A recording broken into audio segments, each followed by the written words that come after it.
अस्सलाम वालेकुम। नवाज़ शरीफ साहब आज दोबारा पीएमएलएन के सरबराह बन गए और पाकिस्तानी सियासी जमातों की रवायात के ऐन मुताबिक बिला मुकाबला मुंतखब हुए हैं। पीएमएलएन हो, पाकिस्तान पीपल्स पार्टी हो या पाकिस्तान तहरीक इंसाफ हो, इन जमातों में इतनी सख्ती नहीं है कि अपनी जमातों के अंदर जमहूरियत की बात कर सकें या जमहूरी तर्ज़ तरीक़ा के मुताबिक इंतखाबात की बात कर सके। शायद पाकिस्तान के अंदर सबसे बेहतरीन जमात जो करीब तरीन उतरती है किसी जमहूरी प्रोसेस के, वो जमात इस्लामी है। बाकी पीपल्स पार्टी के अंदर भी या विरासती ख़त निकल आता है या नॉमिनेशन का एक ऐसा तरीका है जिसमें किसी की हिम्मत ही नहीं पड़ती पूरी जमात से कि वो इस इंतखाबी अमल में हिस्सादार बन सके। तो नवाज़ शरीफ साहब भी उसी तरीके से एक दफ़ा फिर अपनी जमात के सरबराह बन गए। पाकिस्तान तहरीक इंसाफ को बल्ले का निशान छीनना हो या उसके इंतखाबात को कालअदम करार देना हो, सुप्रीम कोर्ट के सामने और इलेक्शन कमीशन के सामने जिस कड़े इम्तहान से गुजरना पड़ा था वो यही तरीक़ाकार था जिसको इलेक्शन कमीशन ऑफ पाकिस्तान ने कहा था कि ये मुरवजा तरीका या उनके पार्टी कॉन्स्टिट्यूशन की खिलाफ वर्जी है। मालूम नहीं कि बाकी जमातों के लिए ये नामजदगी का जो तरीकाकार है वो कैसे पूरा उतरता है। गो के पीएमएलएन ऐसी जमात है जो बनी ही नवाज़ शरीफ के नाम के ऊपर है। पीएमएलएन में नून जो है वो है ही नवाज़ के लिए, लेकिन नवाज़ शरीफ इलेक्शन के ज़रिए भी मुंतखब हो सकते थे। उनके मुकाबले में शायद खाकान, ख्वाजा साद या किसी को हिम्मत हो सकती थी इलेक्शन लड़ने की, लेकिन पाकिस्तानी सियासत में इसकी रीत है ही नहीं है। काजी साहब ने जब पीटीआई का केस सुप्रीम कोर्ट के सामने आया तो इसके ऊपर बड़ी टफ पोजीशन इख्तियार की थी। सुनिए क्या कहा था उन्होंने। मैं मफरूजा कर रहा हूँ जी, नॉमिनेशन पेपर फाइल कर दिया, करेक्ट, ठीक है। कोई और शख्स ने नॉमिनेशन पेपर नहीं फाइल किया जी। पार्टी के एक मेंबर भी ने वोट नहीं कास्ट किया जी। शैल बी इलेक्टेड, उनको वोट तो डालना होगा फिर भी क्या जी 1000 ने दे दिया, 50,000 ने दे दिया, 1 लाख ने दे दिया। सर इनफैक्ट मैं ये सिर्फ कह रहा हूँ, इसमें ये ऐसी कोई बात नहीं है कि अगर कोई और कंटेस्ट नहीं कर रहा है तो अनअपोज इलेक्ट हो जाएंगे।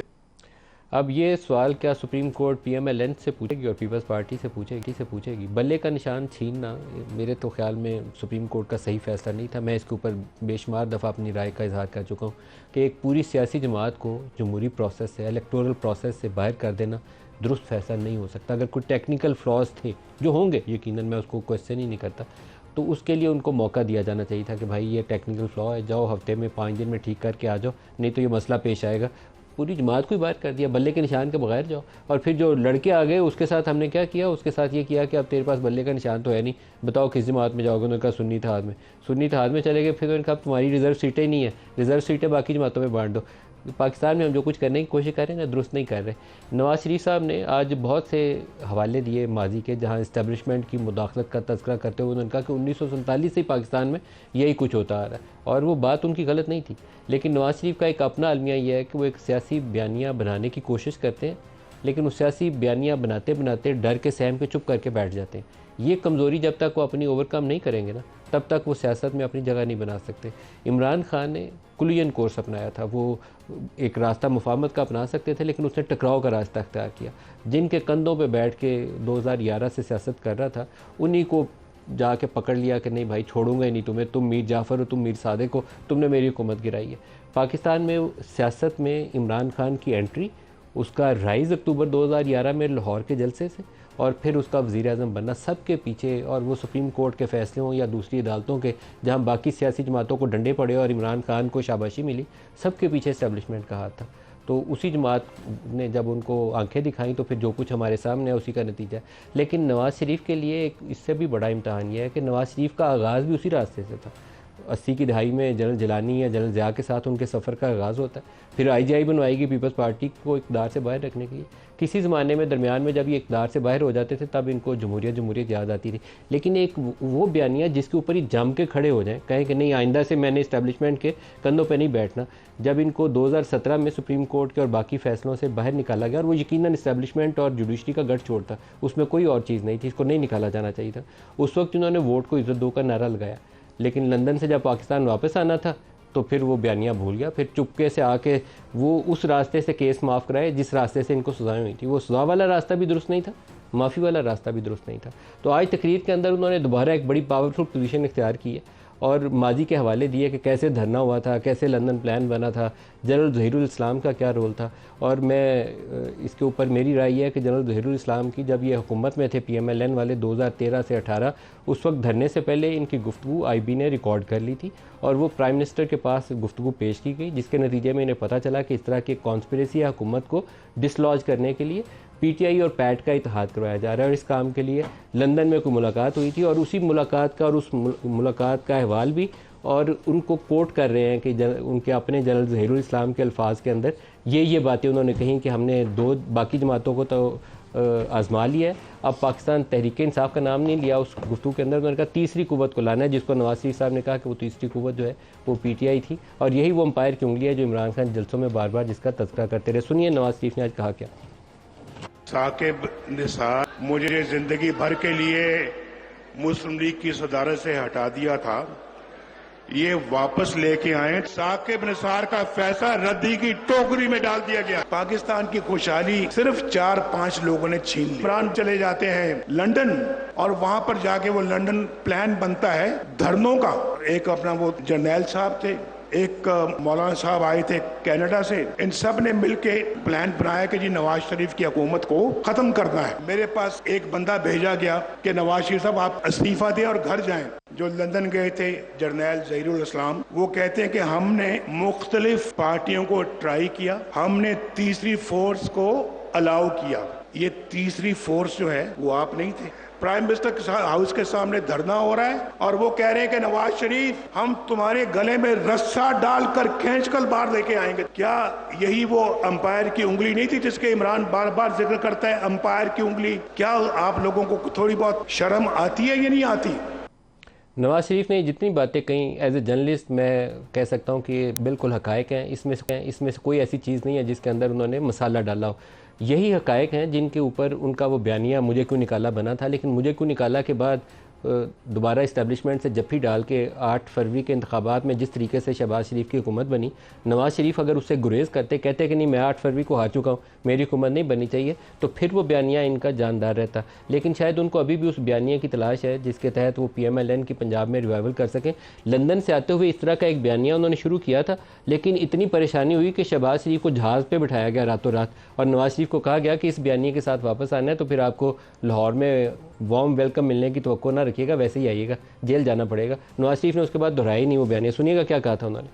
इन हालात से दो चार करने वाले मुल्क को और हम सबको, कौम को, वो कौन है? कभी उनका एहतसाब होगा या नहीं होगा? 4 जज बैठ के तो करोड़ों लोगों के मैंडेट वाले वज़ीरान को चलता करते हैं। उसके पीछे जनरल बाजवा और जनरल फैज है। आलाकार कौन है? आलाकार साकिब निसार है, खोसा है, वो पनामा वाला बेंच है, इजाजुल हसन है। मैं तो कहता हूँ कि एक कत्ल का मुलजम जो है ना, जो मुजरम जो है, उससे बड़े मुजरम ये लोग हैं। इन लोगों को स्पेयर करना जो है ना वो बड़ा जुल्म होगा। ये लोग काबिले माफी नहीं है। ये नहीं कि हमें बदले की तमन्ना है, को हमें इंतकाम की कोई ख्वाहिश है, कोई इंतकाम की ख्वाहिश नहीं है। लेकिन मेरे मुल्क और कौम के साथ जो हुआ है वो मुझसे देखा नहीं जाता। नवाज शरीफ को ये तय करना पड़ेगा कि उसने शहबाज शरीफ की जफ्फी के ज़रिए हुकूमत में रहना है या वो पॉपुलर बयानियाँ अपनाना है जिसके ज़रिए लोग इनके पीछे चलें। शहबाज शरीफ अपनी तरीक़ाकार के ऊपर, अपनी सियासत के ऊपर, जिसके लिए वो जाने जाते हैं कि रात गए वो मुलाकातें करते हैं, जफ्फी डालते हैं, हर चीज़ का क्रेडिट वो इस्टेब्लिशमेंट को देते हैं, हर चीज़ के लिए। इवन वो MBS को भी क्रेडिट देते हैं कि पाकिस्तान तरक्की करेगा MBS के ज़रिए, पाकिस्तान तरक्की करेगा आर्मी चीफ के विजन के ज़रिए। ये 12 कोह का ब्रिज बना है, ये जनरल बाजवा की मेहरबानी है। तो उनका स्टाइल यही है। तो आज भी उन्होंने इस्टेब्लिशमेंट को दिफा के लिए और अपोजिशन या इमरान खान की रगड़ाई के लिए जो कुछ कह सकते थे उन्होंने आज भी कहा। सुनिएगा। आज वो इमरान नियाजी वो जो उस वक्त फौजियों के कदमों में बैठता था, आज पाकिस्तान के हवाले से आज मुजीबुर रहमान और दूसरों का मुकाबला करता है।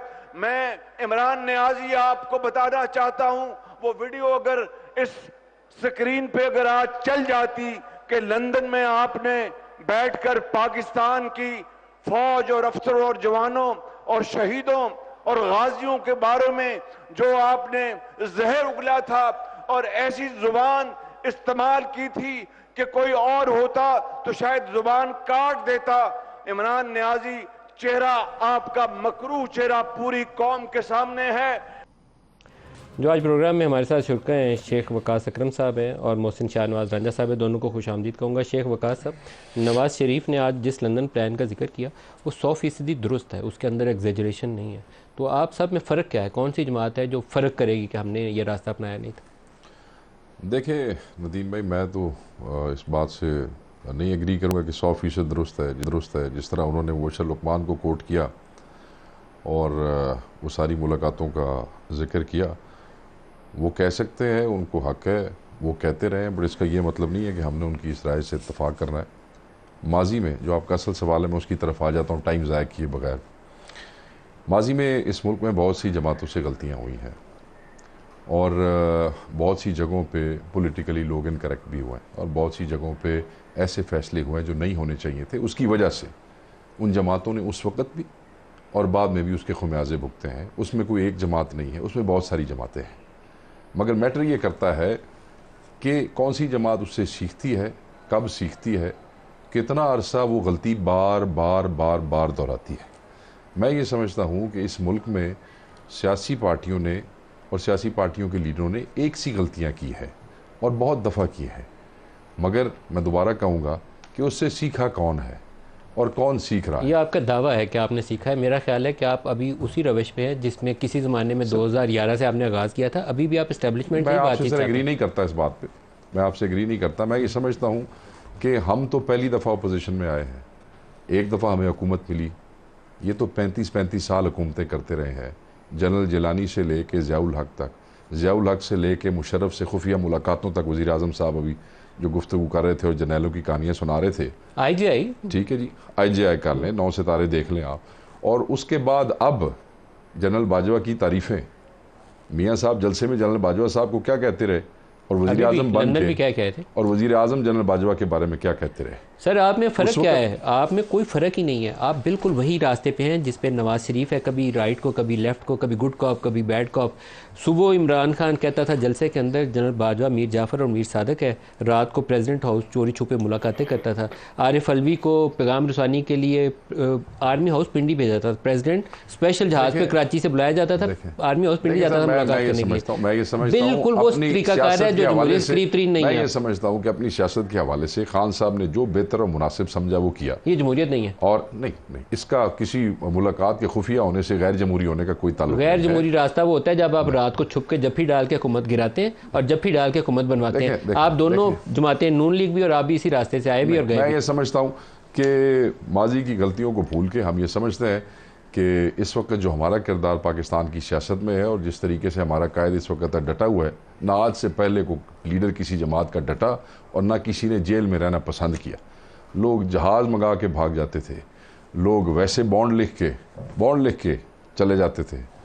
20 ब्रीफ केस और टैची उठा के अगले जहाज़ों में डालते थे, जहाज़ों समय सारा खानदान बाहर लेके चले जाते थे। मुकाबला ही कोई नहीं है इनका। अच्छा रंजा साहब, ये जो बराबर कर ही नहीं सकते। लंदन प्लान है, लंदन प्लान की क्या कहानी है? क्योंकि मुशाहिदुल्लाह खान, उनकी वजारत एक इंटरव्यू के सबब चली गई थी। उन्होंने कहा कि वो कुछ टेप्स थी जनरल राहील शरीफ को बुलवा के सुनवाई गई।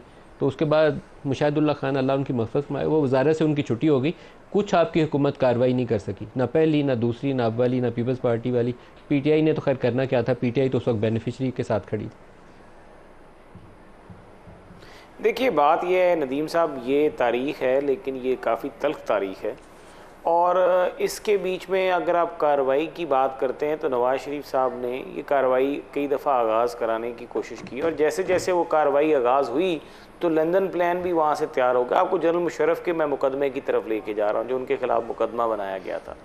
और आपको ये पता है उस वक़्त सारों को पता था कि उस वक़्त जो बारगेन हो रही थी उसके बीच में ये भी एक प्रेशर होता था हमारी हुकूमत पे। जब बैठा दिया गया ज़हीरुल इस्लाम साहब को ने वहाँ पर इमरान खान को और ताहिरुल कादरी को और लंदन प्लान का जिक्र भी किया, बल्कि मुबशर लुकमान जो है आज भी मौजूद हैं, उनका भी हवाला है बीच में।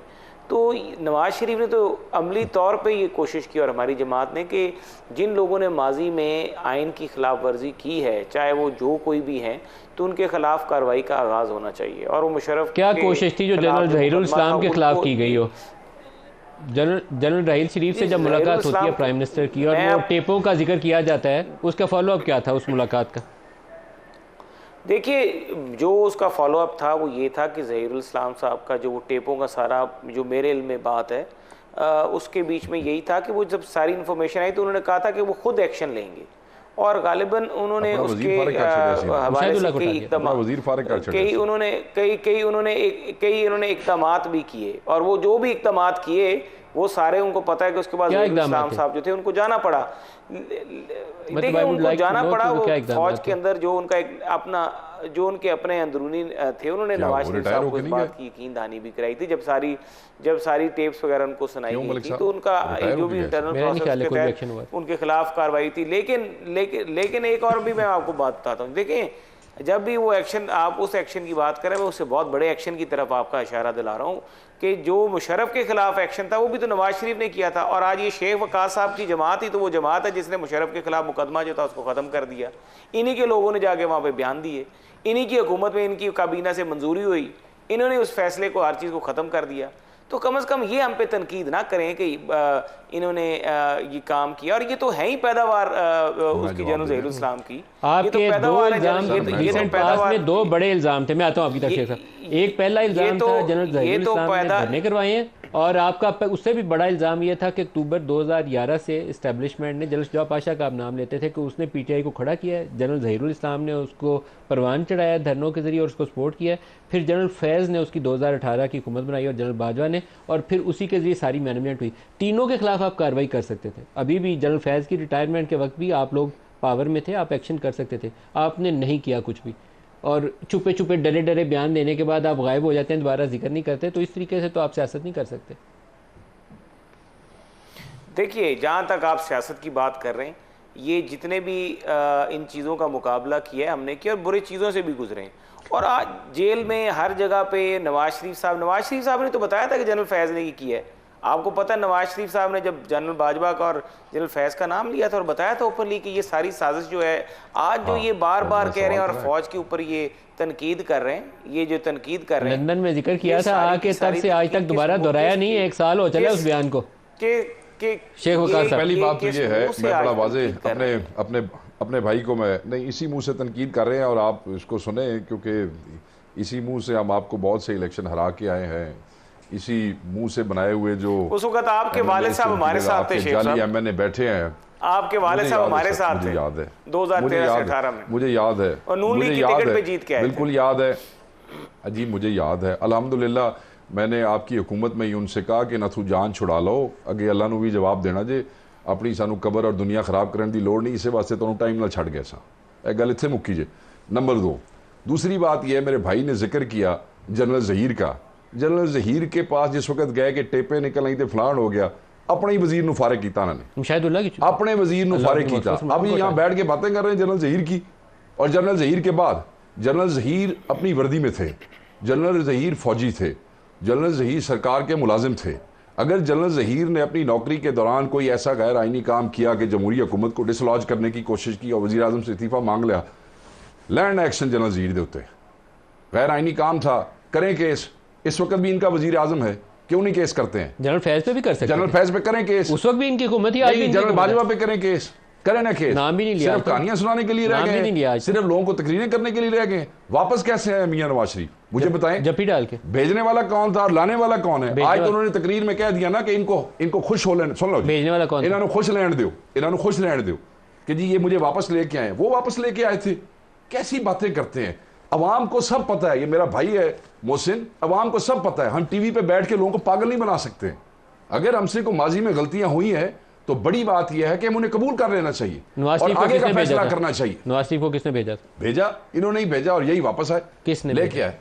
ओ भाई जी, मुझे आप ये बताएं, आज मियां शहबाज शरीफ किसकी मदद से वज़ीर आज़म बैठे? आप सवाल का जवाब दें। मौजूदा इमरान खान ने मेरे तो सीधा से काबीना ने, आप मुझे ये बता दें। हाँ, वो सब मुझे पता है। आप मुझे ये बता दें, आज वज़ीर आज़म, आज शहबाज शरीफ साहब किसकी मदद से वज़ीर आज़म बन के बैठे हुए? जिसकी मदद से इमरान खान। इनसे पूछे ना, इनसे पूछे कि किस मुंह से बात करते हैं।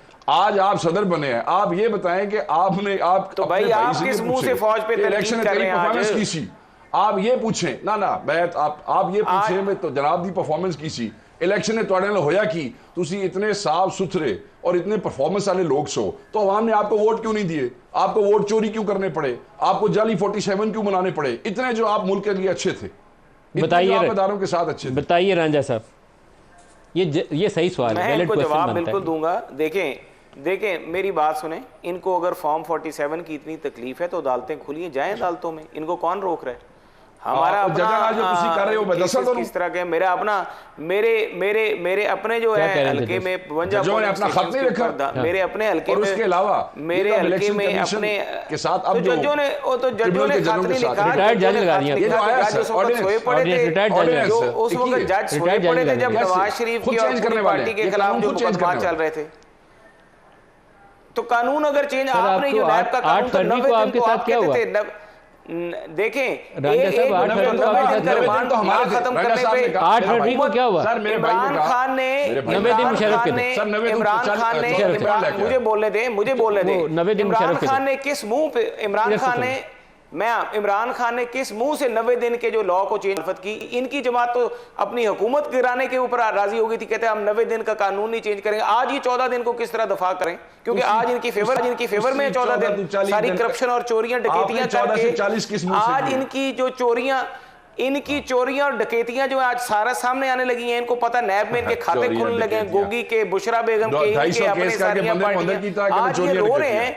आज इनको तकलीफ इस बात की हो रही है कि इनकी सारी चोरियां, तो फिर चुप कर जाओ ना, फेस करो जिस तरह नून लीग ने फेस किया था, जनाब भी फेस कर रहे हैं। तकलीफ क्या होती है जनाब, फेस कर रहे हैं, रो क्यों रहे हैं? 90 दिन जो है तो फिर कहना सुना नहीं, फिर आप कहना कि हमने करप्शन नहीं की, आप फिर कह रहे हैं कि हमने करप्शन नहीं की। 250 मुकदमा अगर आपने, तो फिर आप कानून की मुखालफत क्यों कर रहे हैं?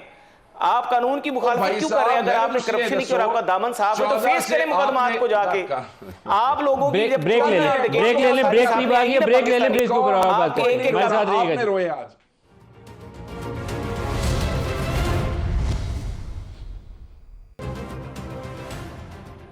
प्रोग्राम में दोबारा खुशामदीद कहते हैं। रांझा साहब, आपसे स्टार्ट कर रहा हूँ। ये इंतखाबी अमल थोड़ा सा जमहूरियत के करीब होना चाहिए, इतना भी नहीं होना चाहिए कि एक शख्स को नामजद कर दिया जाए और कोई उसके मुकाबले में खड़ा होने की जुर्रत ही ना कर सके। इतने कद काट के लीडर जैसे नवाज शरीफ हैं, इमरान खान है, जरदारी साहब हैं, इनको तो किसी से ख़तरा अंदेशा होना ही नहीं चाहिए। 10 बंदे मुकाबले में फिर भी मैच जीत जाएंगे, इनके मुकाबले में खड़ा ही नहीं कोई हो पाता।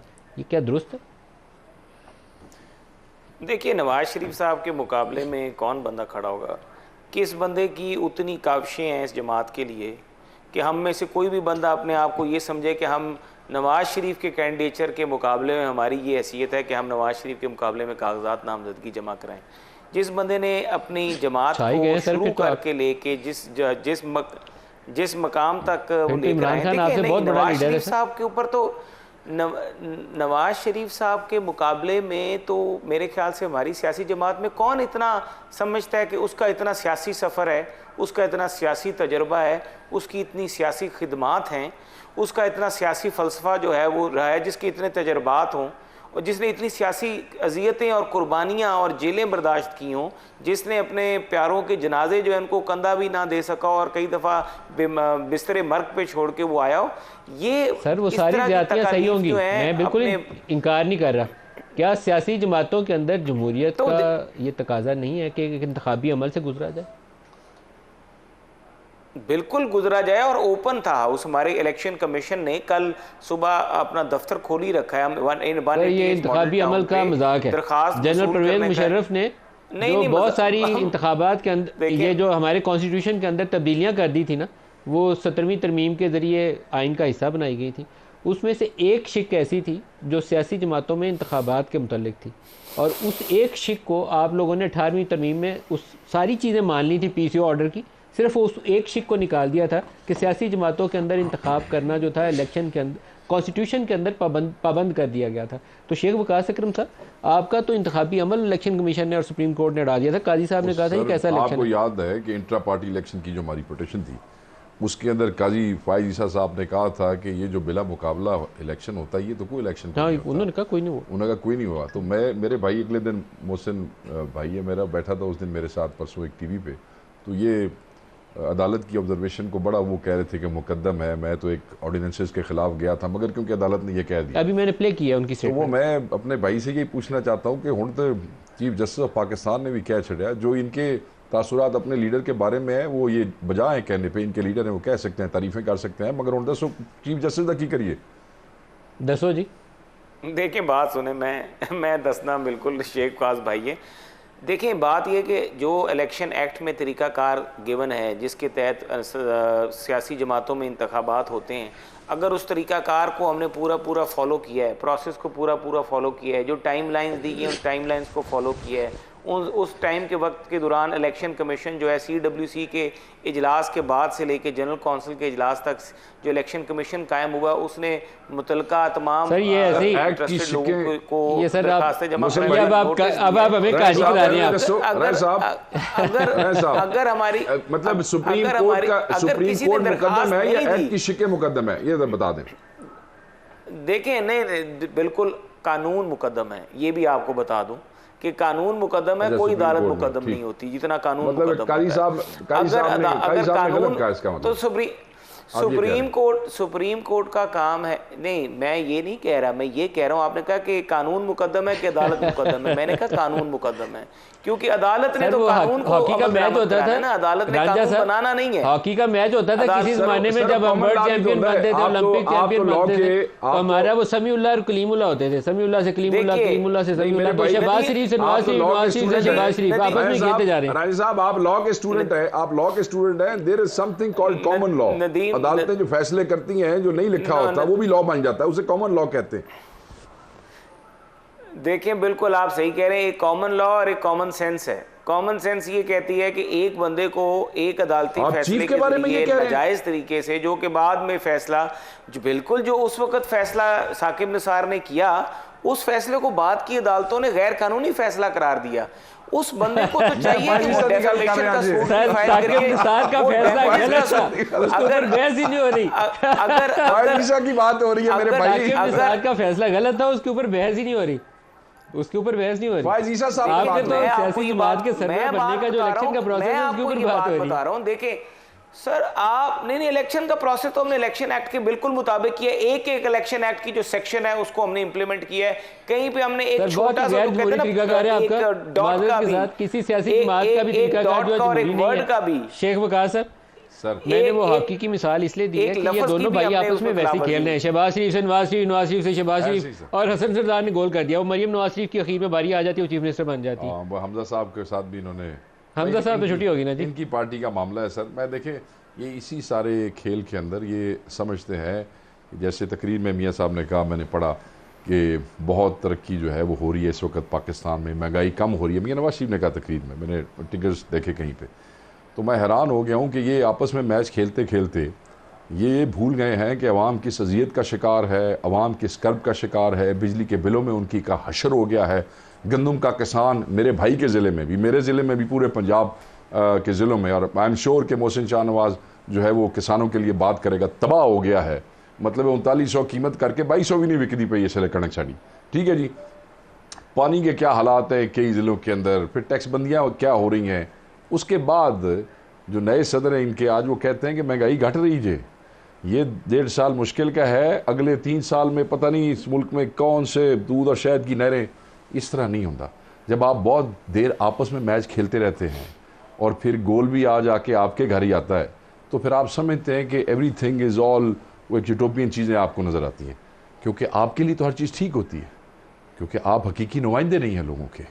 आप इंस्टॉल किए जाते हैं, फिर आपको लोग आप सारे इंस्टॉल होते हैं, मानने के आप सारे गलत रास्ते, सर ये गल तुसी डिस्कस कर, इसीलिए पाकिस्तान में तबाही हो रही है। आप इस सीधे रास्ते पे हैं, रास्ता निकलेगा। ਅਸੀਂ सीधे रास्ते पे, साडा लीडर तो जेल में है, और हजारों लोग सर, हजारों लोग सर, मेरी बात सुने, हजारों लोग हमारे जेल में है। हमारा लीडर भी अभी जेल में है, और खुदा की कसम उसने एक वक्त भी नहीं कहा कि जहाज लेके आओ, मैं बाहर जाना नहीं, मेरी कोई प्लेट गिर गई है या मेरा कुछ और गिर, उन्हें एक मिनट वास्ते भी कोई नहीं जगह। ब्रेक ले लें, हमारे साथ रहिएगा जी।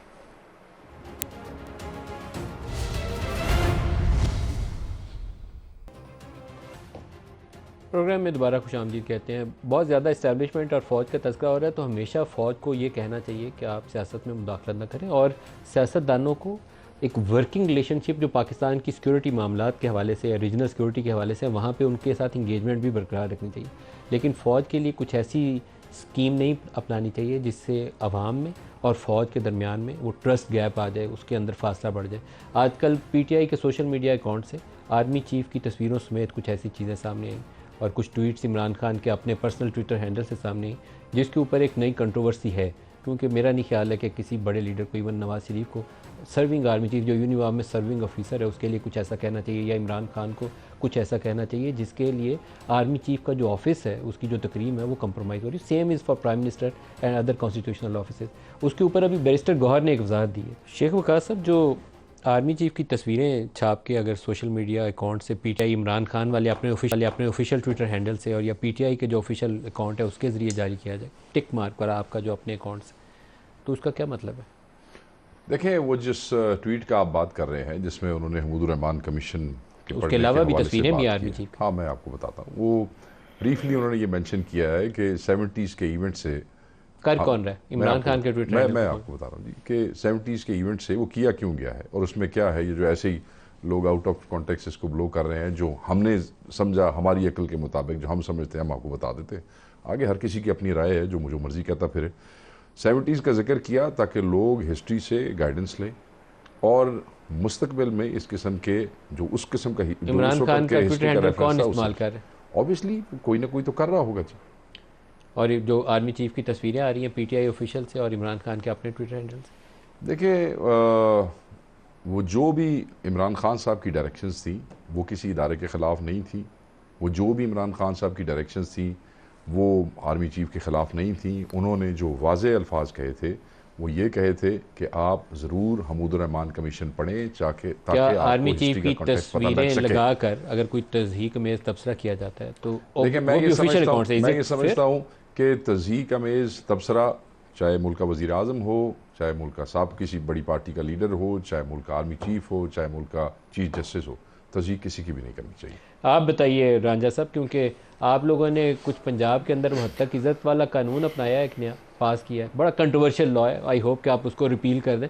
उसका एक पर्पज़ जो मेरे इल्म में है वो यही है कि आप इन ऑफिस के ख़िलाफ़ जो पीटीआई के ऑफिशियल अकाउंट से चीज़ें सामने आ रही हैं उन लोगों को पकड़ के अंदर बंद करने के लिए या उनकी ज़बान बंदी के लिए कर रहे हैं। ये भी तरीकाकार करते हैं, ये दुरुस्त नहीं है। देखिए, सबसे पहली बात तो ये है कि ये अब इमरान खान ने और तहरीक इंसाफ के सोशल मीडिया के वो जो टाइगर्स हैं ना, उन्होंने एक ऐसी सूरत हाल पैदा कर दी है कि जो बाकी तहरीक इंसाफ के लोग जो आज तक कूल डाउन करने के मामलात को ठंडा करने की कोशिश करते हैं, तो इमरान खान साहब फिर एक बयान दे देते हैं।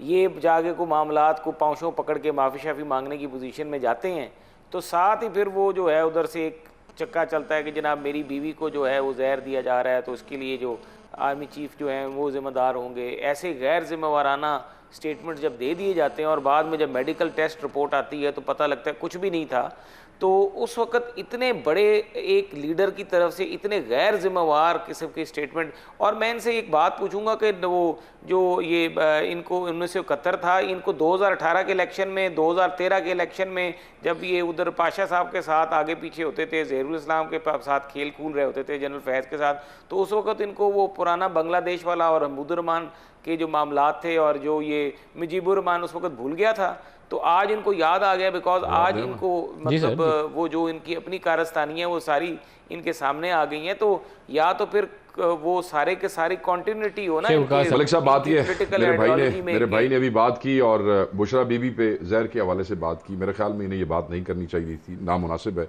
मगर मैं इसका जवाब दे देता हूँ। इनको वो दिन याद रखना चाहिए कि एक दिन प्लेटलेट्स इतने गिरे जा रहे थे कि इन्होंने कहा कि हमारा लीडर तो शायद दुनिया फानी से कूच कर जाए। उसके बाद वही लीडर उठता है, जब मुल्क से जाता है, जहाज पे चढ़ता है, ऐसे करके जाता है, ऐसे जो एक दिन पहले कम मुक्कड़ लगा सी, अगर एंज कर सवाल ये नहीं, जहाज पे बैठे बीमारी का मजाक नहीं उड़ाना तो ये क्या कर रहे हैं, ये क्या कर रहे हैं? कहते हैं नामुनासिब काम सबके लिए नामुनासिब है। और फिर उधर आप कह रहे हैं कि बिल्कुल जानलेवा मामला था, वो वहां लंदन में फिरते रहे और आप यहाँ तस्वीरें चलाते रहे। छड़ दो इसका।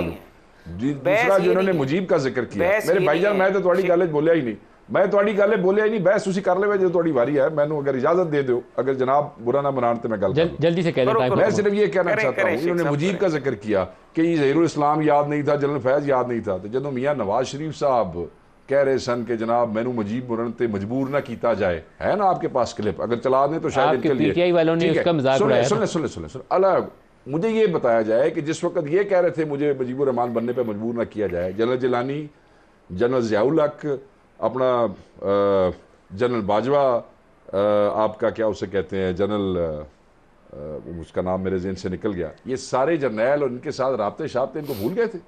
ये गल्लां नहीं करी दियां होंदियां। जब बंदा खुद काना हो तो फिर दूसरों के ऊपर उंगलियां नहीं उठाते होते। टाइम खत्म हो गया है, लेकिन ये पाकिस्तान के सियासत एक लाइन में कह दें एक लाइन में मैं नदीम भाई, आर्मी चीफ पे इल्ज़ाम लगा देना और बीमार हो जाना ज़मीन आसमान का फ़र्क है। हमारी बीमारी का इशू था, ये तो इल्ज़ाम लगाते हैं ना। तो मैं तो कह रहा हूँ कि ये इल्ज़ाम इनके गलत हैं, इनको ऐसे इल्ज़ाम नहीं लगाने चाहिए।